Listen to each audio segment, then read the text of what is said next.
Do you need an LLC for your business or your real estate investments? Well, this is part one of my LLC Masterclass series where I'm going to get into the reasons you should have an LLC for your business or your real estate investments. Now, I've been an attorney for 20 plus years, set up over 10,000 LLCs for my clients across the country. And in today's video, I'm going to break down what you need to know. I'm Matt Sorensen. Let's build wealth. All right, I'm going to go over the 4 primary reasons you should set up an LLC. Now, you don't have to have an LLC. I'm not saying everybody needs an LLC, but if one of these 4 situations occurs for you, you should have an LLC. The first thing, do you need asset protection? Well, who needs asset protection? Business owners, whether it's a main hustle or a side hustle, real estate investors, you've got tenants, people going to the property. We need asset protection. What is asset protection? How does that work in an LLC? Let me break this down for you quickly here. All right, so an LLC is a limited liability company. That's what LLC stands for. The liability of the business owner, you, is limited, so that if something happens in the LLC, in the business, the plaintiff, whoever it may be, is forced to sue the LLC. They can't come after you personally. This is reason number 1, asset protection. So for example, if you have your LLC called XYZ Enterprises, let's say, and you own that business 100%, or even if you have partners, doesn't matter. And let's say something happens on a rental property, or you got a business, you're selling goods or services, something happens with a customer, tenant, well, they're forced to sue the LLC. They can get away with the LLC owns, but they cannot come down to you, the business owner. So I'm limiting my liability and I'm getting asset protection from the LLC. That is the number 1 reason to have an LLC, is to protect you from the liabilities of your business. Now, that's not the only reason, but that's the primary reason. All right, now the second reason here is you're starting a company. You're going to interact with customers, with vendors. You're going to have employees. If you don't have an LLC, you're going to look like someone that doesn't know what the hell they're doing.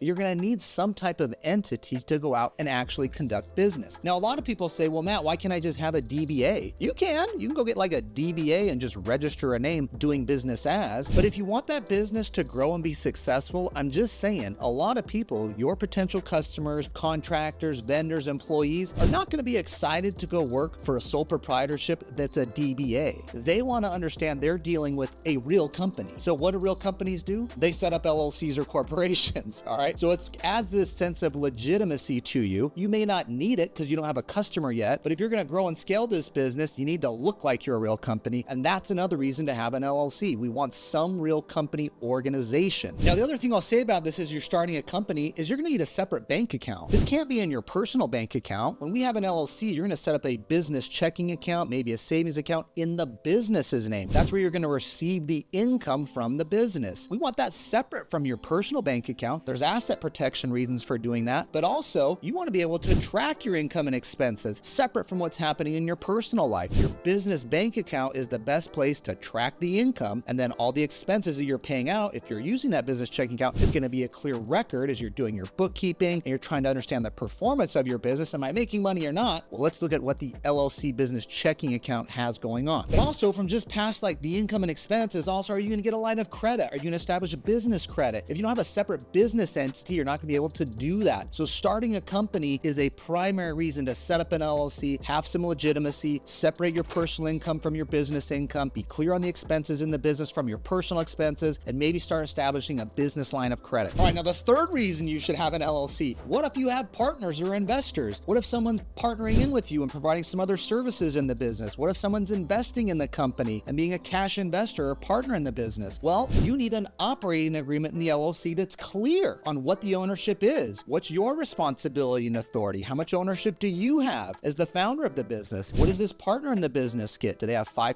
or 50%? What about the investor in the business that's putting money in? Do they have to put more money in when you need it? How do you deal with that? Okay, your operating agreement for the LLC is also like a partnership agreement. I'm going to talk about that in future videos, but this lays out what are the key terms and understanding between the different people who are owners in the LLC. I'm just telling you, if you skip having an operating agreement and you got other partners or investors in this deal, you are going to have chaos in the future, okay? You need to be very clear and intentional about this operating agreement and what's your role, what are you getting versus what's their role and what are they getting. All right, now the last reason to consider here is for those of you that have rental property or other assets, it makes sense to have an LLC to hold those types of assets. We talked about asset protection as being the primary reason, and this is super valuable if you're starting a business where you're selling goods or services, you have a customer, a vendor dispute, an employee dispute. You don't want them coming after all of your personal assets off of your home or your retirement accounts, your savings, your brokerage account, your other businesses, your other properties. We don't want everything freaking exposed. So we want to use an LLC and operate that business in an LLC. Same thing if it's a rental property. If we go back to this example up here, the tenant slips and falls, they're forced to sue the LLC. They can't come after you personally. Also, for you real estate investors, the same principles we talked about here, income, expenses, tracking this, keeping it separate, critical for you as you're trying to make sure you're analyzing your business properly and reporting your taxes properly. Now, we don't want to put all of our real estate into the LLC, but we do want to put rental properties or properties that can create liability into an LLC. So for example, if you have a home, okay, I don't want your home in the LLC. There's no reason to do that. Are you going to sue yourself at your home? I mean, sure, you might have visitors, but we don't see really benefits to putting your home in an LLC. Rental properties with tenants, for sure. We're definitely doing that. That's what I'm doing with myself and my clients across all 50 states. We're using the LLC. But here for your home, we want to put that into a revocable living trust, okay? Your revocable living trust is for estate planning purposes. It's not for asset protection, okay? And I want to make sure that my heirs get my home and it goes through my estate. It doesn't have to go to probate. That's why we use a revocable living trust here. Again, not asset protection, but we're doing it to coordinate and plan our estate for our loved ones when we pass on. For investment properties, rental properties, we want to use an LLC because those do have risk and we want the asset protection benefits of the LLC. Now, maybe a second home or something as well. You could put that in a trust. Let's say it's an Airbnb. Sometimes you use it or you might rent it when you're not there. Okay, we might put that in the LLC because there is other risks associated with other people visiting the property or acting as tenants. So now when you're setting up an LLC, I just want to go back to those 4 reasons. Do I need the asset protection on this? Am I starting a company? I need the legitimacy of an LLC, the separate bank account and separate treatment. Do I have other partners, investors involved where an operating agreement is to make clear who owns what in the business? And what about my real estate, my rentals and other assets? Do those benefit by bringing in an LLC? Do they create liabilities? And I want this layer of protection for those assets. If any of those 4 reasons hit, you should seriously be considering an LLC. Now, my law firm, KQS Lawyers, has been setting these up for decades, and we can help you get it set up and structured properly. We clean up LLCs across the country as well. So we're here to help. But if you're not using us, get to a competent lawyer who's experienced in this area and watch out for the people that are not lawyers, that are selling entities online. Frankly, they oversell them for the wrong situations and they sell you way too many entities than you need. So you want to make sure you get to the right professionals that can help guide you properly. Now, don't forget, this is just part 1 of a 5-part series, the LLC Masterclass series. Make sure you're subscribed to my YouTube channel to catch those other videos and other tips on protecting your assets, saving taxes, and building wealth. I'm Matt Sorensen. We'll see you next time.